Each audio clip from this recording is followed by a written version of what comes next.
اعوذ باللہ من الشیطان الرجیم بسم اللہ الرحمن الرحیم یا ایہا الذین آمنوا اتقوا اللہ وکونوا مع الصادقین۔ آج ہم چاہتے ہیں کہ تھوڑا کربلا کے بارے میں مفصل بحث کریں کہ آیا قیام امام حسین علیہ السلام کے کوئی آثار بھی تھے، کوئی ان کا نتیجہ بھی تھا، کیا ان کے کوئی فوائد بھی تھے، جو امام حسین علیہ السلام کا مقصد تھا کیا وہ ہدف تک بھی پہنچا یا نہیں۔ تو جب کربلا میں امام حسین علیہ السلام اور ان کے اصحاب کو شہید کر دیا گیا اور ان کے گھر والوں کو قید کر کے کوفہ اور شام کے حکومتوں کی طرف لے کر گئے وہ ظالم،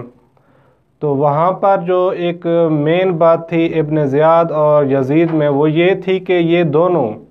ایک جملے کو بارہا دہرا رہے تھے،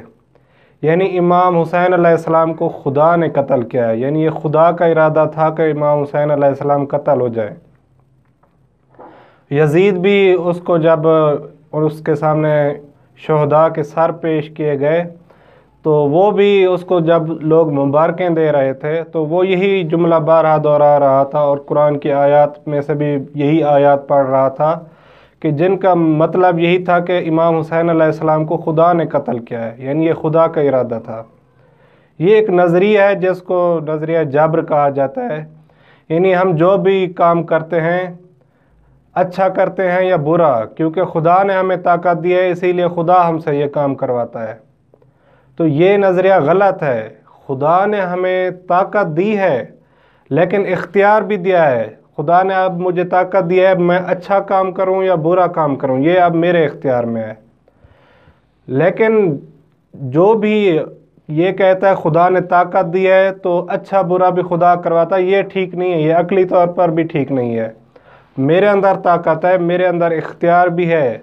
میں اب چاہوں تو زنا کروں، جھوٹ بولوں، چوری کروں، میں اب چاہوں تو نماز پڑھوں، روزہ، حج، زکوٰۃ، یعنی اچھے کام بھی کر سکتا ہوں، برے کام بھی کر سکتا ہوں۔ تو اسی لیے اسی یزید کے ان باتوں کے جواب میں بی بی زینب سلام اللہ علیہ نے قرآنی دلیل پیش کی۔ سورہ آل عمران کی آیت نمبر 178 کا حوالہ دیا بی بی زینب نے کہ جب یہ آیت اس وقت نازل ہوئی جب میدان احد میں یعنی جنگ احد میں مسلمانوں پر کافروں کا غلبہ ہوا اور کافر یعنی مسلمانوں کے پیچھے بھاگ رہے تھے، مسلمان آگے فرار کر رہے تھے، تو اس وقت رسول خدا ان کو بار بار یہی کہہ رہے تھے کہ فرار نہیں کرو،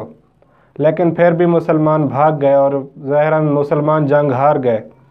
تو اس وقت یہ آیت نازل ہوئی، یعنی کافر جو یہ سمجھتے ہیں کہ ہم نے انہیں مہلت دی ہے اور ہم شاید ان کو یعنی وہ سمجھتے ہیں کہ ہم ان کو پسند کرتے ہیں، تو یہ ان کی غلط سوچ ہے۔ خداوند کسی کافر کو، کسی گناہ گار کو جب کوئی مہلت دیتا ہے تو اس کا یہ مطلب نہیں کہ خداوند اس کو پسند کرتا ہے یا اس کے کام پر خداوند راضی ہے۔ ہم نے تاریخ میں جتنا بھی دیکھ لیں، یزید تھا، فرعون، نمرود، شداد، ان کو خداوند نے اگر مہلت دی ہے تو اس کی ایک وجہ ہے، اس کی ایک مصلحت ہے۔ خداوند ہر گناہ کار کو مہلت دیتا ہے۔ گناہ گار دو طرح کے ہوتے ہیں، یا ایک ایسے گناہ کار ہوتے ہیں کہ جن کے ٹھیک ہونے کی امید ہوتی ہے،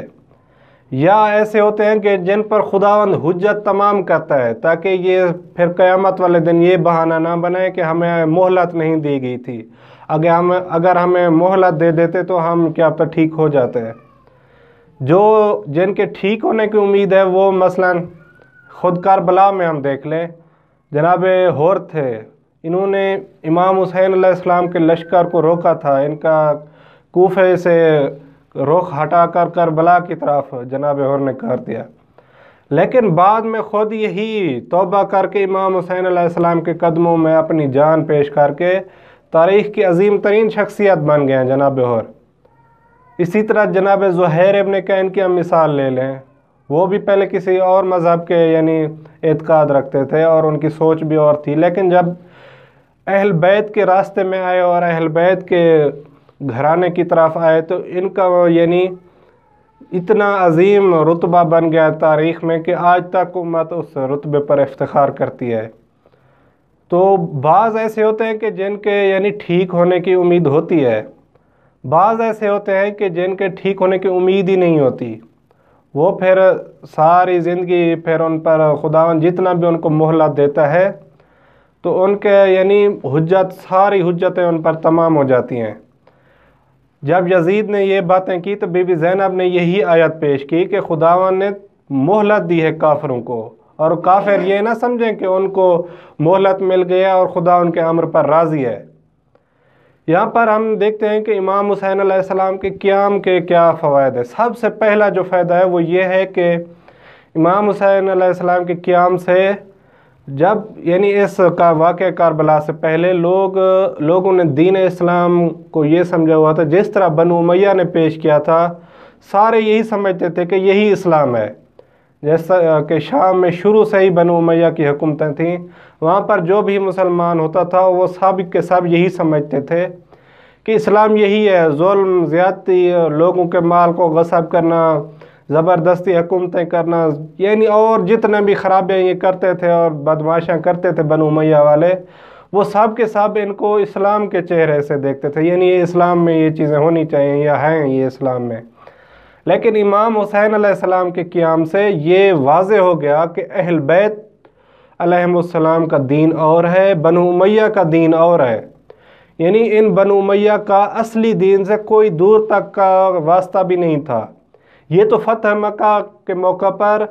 تلوار کے زور پر انہوں نے اسلام قبول کیا تھا، نہ یہ کہ خود آئے ہوں اپنی مرضی پر۔ تو یہاں پر بی بی زینب نے یہی آیت پیش کی پھر یزید کو کہ آگے جو ہم ایک اہم بات یعنی کربلا کے فوائد میں سے ہے وہ یہ ہے کہ کربلا کے قیام سے ان کے چہرے سے نقاب بھی اتر گئے۔ انہوں نے بہت اپنا مقدس یعنی بنا رکھا تھا چہرہ، لوگوں کے سامنے ظاہر اسلام پر پابندی کرتے تھے اور ظاہر نماز پڑھتے تھے اور یہ ساری چیزیں۔ جب امام حسین علیہ السلام نے قیام کیا تو لوگوں کو پتہ چل گیا کہ یہ ظالم حکومتیں ہیں، ان کے یعنی جو بھی یہ ساری چیزیں پیش کر رہے ہیں، جتنے بھی ان کے قوانین ہیں، سارے کے سارے ظالمانہ ہیں، یہ دین اسلام میں یہ چیزیں نہیں ہیں، نہ ہی رسول خدا صلی اللہ علیہ وآلہ وسلم نے ان کا حکم دیا تھا۔ جب امام حسین علیہ السلام نے قیام کیا تو سارا ان کا یعنی وہ پردہ جو ہے جس کے پیچھے یہ چھپے ہوئے تھے وہ سارا کا سارا ایک طرف ہٹ گیا۔ اب کیا ہوا، اب لوگوں کو پتہ چل گیا کہ یہ ظالم ہیں، ان کے خلاف جہاد کرنا چاہیے، ان کے یعنی ہر بات کو ماننا نہیں چاہیے۔ وہ جذبہ جہاد جو رسول خدا کے دور میں مسلمانوں کے اندر موجود تھا وہ آہستہ آہستہ لوگوں کو فراموش ہو گیا تھا، بھول گیا تھا یہ جذبہ۔ لیکن امام حسین علیہ السلام کے قیام سے لوگ پھر یعنی دوبارہ ان کے اندر جذبہ جہاد پیدا ہوا۔ سب سے پہلے ہم دیکھتے ہیں مدینہ کے اندر پھر